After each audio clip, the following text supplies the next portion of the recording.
पहलगाम में जो आतंकवादी हमला हुआ उसे लेकर उमर अब्दुल्ला का एक स्टेटमेंट जो है वो काफी ज्यादा वायरल हो रहा है। ऐसा क्या कह दिया उमर साहब ने कि उनके स्टेटमेंट को जो है वो बार बार कोट किया जा रहा है। आपने देखा कि 22 अप्रैल पहलगाम के बाईसरन में आतंकवादी जो है वो हमला करते हैं, जिसमें 26 मासूम जानें जो है वो चली जाती हैं।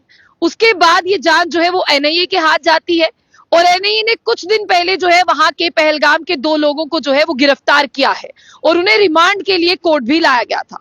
उसके बाद उमर अब्दुल्ला साहब का एक स्टेटमेंट आता है जिसमें वो कहते हैं कि लोकल लोगों की इन्वॉल्वमेंट इसमें नहीं है, यानी वो साफ तौर पर कहते हैं कि स्थानीय लोग जो है पहलगाम आतंकवादी हमले में इन्वॉल्व नहीं है। लेकिन उमर अब्दुल्ला साहब ने इस स्टेटमेंट से पहले वो चीजें क्यों नहीं देखी। आपने देखा कि जैसे ही पहलगाम में आतंकवादी हमला होता है, एनआईए की बात करते हैं या पुलिस की बात करते हैं, वो दर्जनों वहां के लोगों को उठाते हैं, चाहे वो घोड़े वाला, पोनी वाला, कोई गाड़ी वाला, कोई कैब ड्राइवर, सबसे पूछताछ के लिए उन्हें लिया जाता है। और उसके बाद आपने ये भी देखा कि आतंकवादियों के स्केच भी जो है वो रिलीज किए गए थे। और इसी के बाद भारत सरकार ने एक अहम फैसला लिया। भारत सरकार ने कहा कि जितने भी पाकिस्तानी नागरिक हैं उन्हें भारत छोड़कर पाकिस्तान जाना होगा और इंडस वाटर ट्रीटी की बात करते हैं उसे भी सस्पेंड किया गया।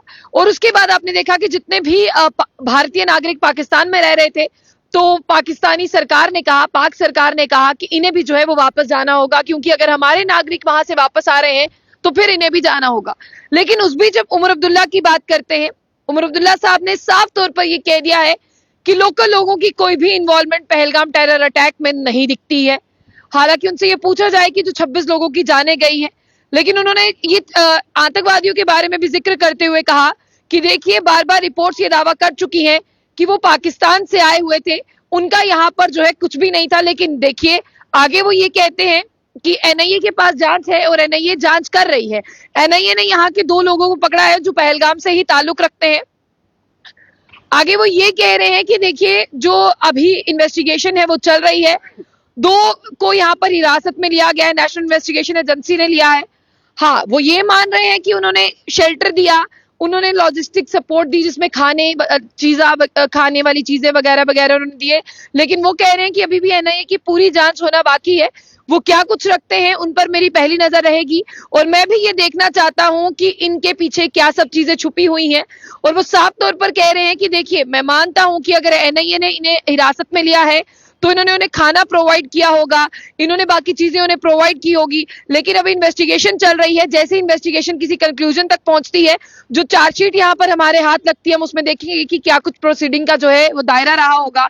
और साथ ही साथ उन्होंने ये कहा कि इसे हल्के में जो है वो नहीं लिया जाएगा, इस पे जो है वो देखा जाएगा। लेकिन इसी के साथ साथ उन्होंने साफ तौर पर ये कहने की कोशिश की है कि लोकल लोगों की इन्वॉल्वमेंट मुझे तो नजर नहीं आती। लेकिन आप सोचिए कि अगर एनआईए को ये सारी चीजें नजर आई है, फिर उमर साहब को क्यों नहीं। लेकिन उमर साहब ने ऐसा नहीं कहा कि ऐसा नहीं हो सकता। उन्होंने पॉसिबिलिटी जताई है कि देखिए आतंकवादी जो है वो पाकिस्तान से थे, आतंकवादी जो थे वो वहां से थे। हाँ, वो एक चीज को मानते हैं कि यहाँ के लोगों ने जिस तरह से ये 2 लोग जो है हिरासत में लिए, जिसका मैंने कुछ दिन पहले अपने चैनल पर जो है आप लोगों को वीडियो दिखाया, जब उन्हें यहाँ से जो है वो कोर्ट लाया गया था जम्मू, और आपने देखा कि एनआईए ने उन्हें जो है वो रिमांड 5 दिन की रिमांड दी। 27 तारीख को जो है अगली सुनवाई है, 27 अगर मैं जून की बात करूं।